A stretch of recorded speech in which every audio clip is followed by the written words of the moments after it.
Bonjour à tout le monde. Aujourd'hui, on va faire un cours sur la résistance électrique en classe de 3e pour la partie physique.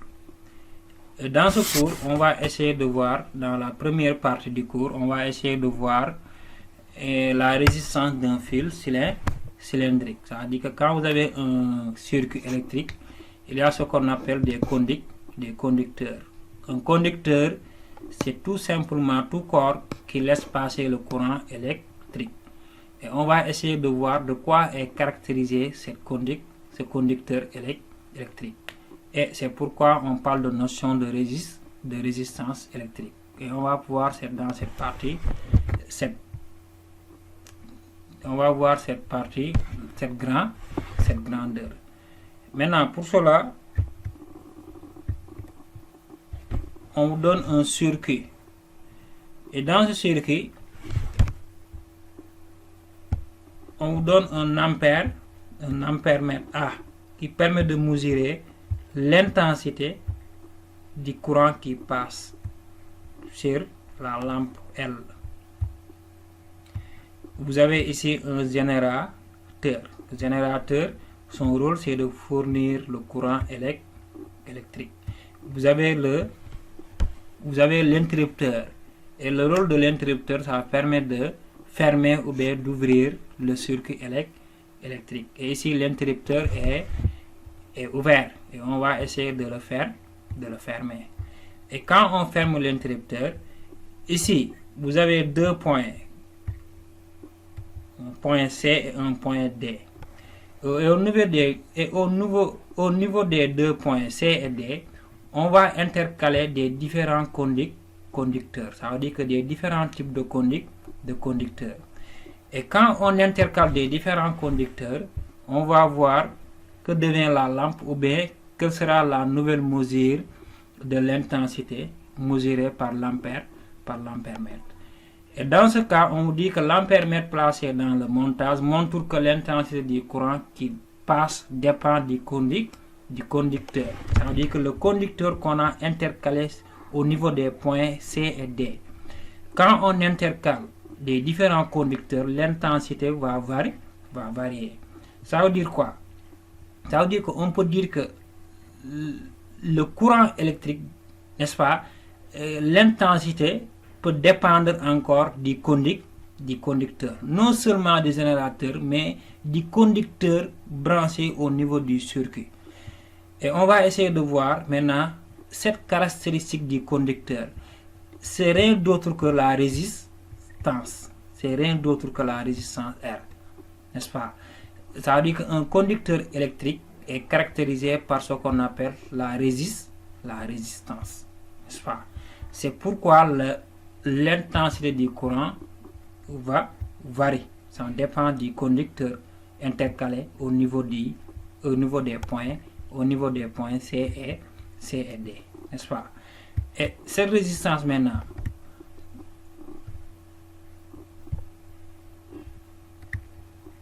qu'est-ce qu'on vous dit maintenant en conclusion? On vous dit que tout conducteur donc possède une résistance électrique R. La résistance est notée R. C'est une grandeur électrique, n'est-ce pas, qui est mesurable. C'est une grandeur mesurable. Ça veut dire que grandeur mesurable, ça veut dire quoi? C'est toute grandeur qu'on peut attribuer une valeur. Ça veut dire qu'on peut mesurer. Qui est sa manière de résister au passage du courant électrique, n'est-ce pas? Et comme la résistance est une grandeur électrique, donc il a c'est l'unité internationale, ça veut dire que l'unité qu'on va appliquer partout est ohm. L'unité internationale est l'ohm.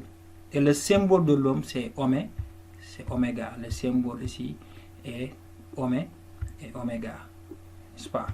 Et c'est une grandeur comme le volt ou bien l'ampère. Elle a des multiples et des sous-multiples. N'est-ce pas?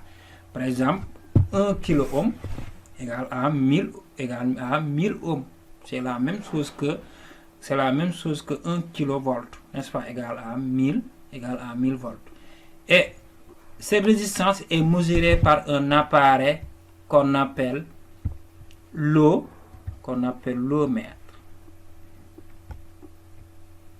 N'est-ce pas? Et ici, on va parler de quelques rappels. Quand vous prenez l'intensité I, elle est mesurée par un appareil qu'on appelle l'ampère-mètre, n'est-ce pas? Et l'ampère-mètre, son symbole donné par celui-ci. Maintenant, l'unité internationale de l'intensité est en ampères, est notée par grand A.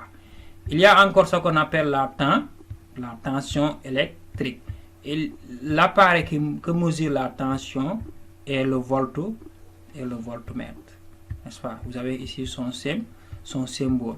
Et maintenant, l'unité internationale de la tension est le volt, n'est-ce pas? Maintenant, quand vous avez la résistance d'un fil, n'est-ce pas, d'un conducteur électrique, il y a ce qu'on appelle l'ohmètre qui permet de mesurer la résistance d'un fil. Maintenant, l'unité internationale est l'ohm. Vous avez ici le symbole. Donc, ce qu'il faut retenir ici, c'est quoi? Ça dit que la résistance, c'est quoi? Ça permet de caractériser un conducteur électrique.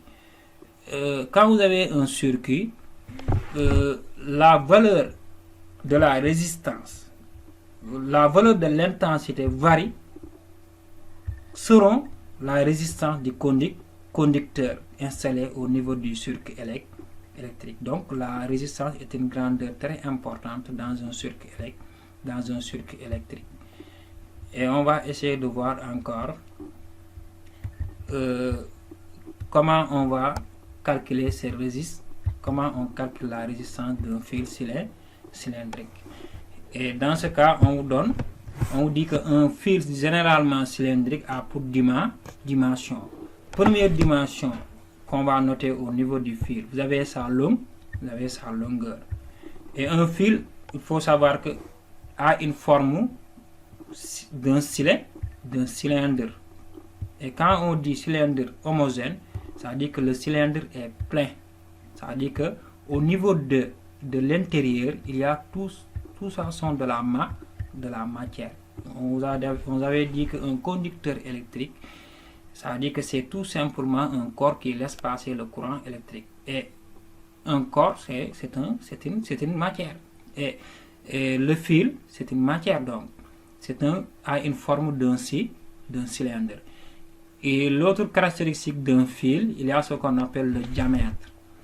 Le diamètre, ça veut dire quoi? Quand vous avez au niveau d'un fil, les bases sont des disques. Et quand on a un disque, on a ce qu'on appelle le diamètre, n'est-ce pas? C'est le double du rayon. Il y a encore ce qu'on appelle la section encore, qui sera une notion très importante sur la calcul de résistance. La section, c'est la surface de base, ça veut dire que c'est pi r carré égale à pi d au carré sur 4. Pourquoi d au carré sur 4? Parce que tout simplement r égale d divisé par 2. Quand vous avez r égale diamètre divisé par 2.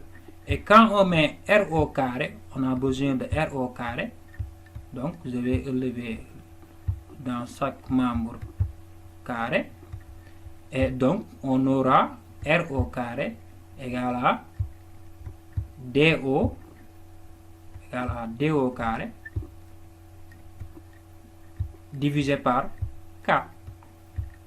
2 au carré, c'est 4, n'est-ce pas? Donc, on peut dire que S égale pi r au carré ou bien S égale à pi d au carré sur 4. Maintenant, l'expression de la résistance est donnée par la formule suivante, n'est-ce pas? On vous dit quoi? On vous dit que R égale ρ multiplié par L divisé par S. Ça veut dire que ρ, c'est la résistivité. Ça veut dire que ρ, ça dépend de la nature. Ça permet de définir la nature. ρ, ça permet de définir la nature d'un conducteur. Et vous prenez la résistivité, multiplié par la longueur du fil, vous le divisez par S, n'est-ce pas? Et il y a ici ce qu'on appelle les unités. Il faut le respecter à chaque fois. Maintenant, la résistance est en ohms. Pour que la résistance soit en ohms, il faut que ρ soit en ohms par mètre, L en mètre, S en mètre carré et S en mètre carré. Donc, vous avez ici la formule du calcul de la résistance d'un fil cylindrique homogène.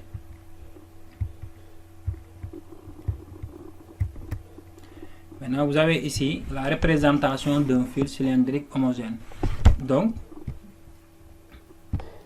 ici vous avez la longueur du fil, est notée par L. Ici vous avez la section S. Donc, R égale à ρ multiplié par L divisé par S. Et vous avez un petit exercice d'application qui vous permet d'appliquer la formule de la résistance. Et ici on vous dit qu'un fil de cuivre, on dit que le conducteur c'est un cuivre, et on vous dit que la longueur du fil égale à 25 mètres. Donc ici on note L égale à 25 mètres. À 1 mm de diamètre, ça veut dire que le diamètre c'est 1 millimètre, c'est D, petit d, c'est 1 mm. Maintenant on vous demande, la question c'est de calculer la résistance si sa résistivité est égale à 0, si sa résistivité est égale à 1,6 10 puissance moins 8 ohms par mètre. Donc vous appliquez la formule R égale ρ fois L sur S. Et ρ c'est quoi ici? Égal à 1,6 10 puissance moins 8. Et vous avez besoin encore de la longueur. La longueur ici c'est donné, c'est 25 mètres. N'est-ce pas? Maintenant, vous avez besoin encore de S. Maintenant, il faut chercher cette section. Et on vous avait dit quoi? S égale pi multiplié par D au carré divisé par 4. Et vous prenez pi égale 3,14. Pi n'est pas égal à 3,14, mais vous prenez pi égale à 3,14 pour le calcul. Et il faut chercher maintenant la section D au carré sur 4. Donc vous avez ici 1 mm. Maintenant il faut faire attention, le 1 mm doit être en mètres. C'est-à-dire que le diamètre doit être en mètres. 1 mm égale 10 puissance moins 3 mètres. Et vous appliquez la section. Et après vous appliquez maintenant la résistance. C'est bon. Maintenant, en dernière question, on vous demande de calculer la longueur de ce fil. On parle du même fil. On vous demande de calculer sa longueur. N'est-ce pas? Pour avoir une résistance de 30 ohms,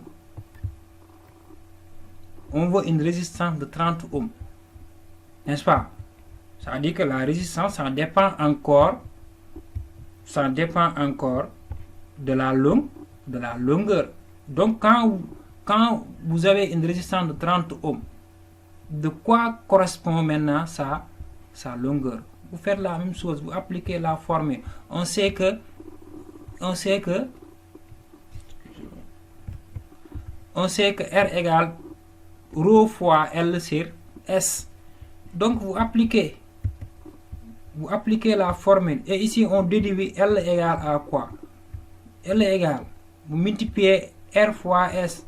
Donc ça va donner R multiplié par S. Et vous divisez par ρ.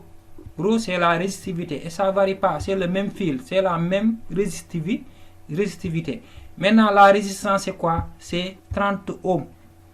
S c'est le même fil. Donc on a le même résultat de S. Et vous appliquez la formule de calcul de la longueur. Donc il faut essayer cet exercice si vous avez compris. Maintenant il faut faire très attention avec les calculs et les unités. Et pour vous rappeler, si Si vous visionnez maintenant ces genres de cours, il faut, quand vous ne comprenez pas, il faut faire des pauses. Ensuite, vous continuez étape par étape. Ça dépend de votre niveau de progrès, de progression. Et dans cette première partie, on a parlé de résistance d'un fil cylindrique homogène. Et en deuxième partie, on va parler maintenant de la loi d'Ohm qu'on va essayer de filmer après.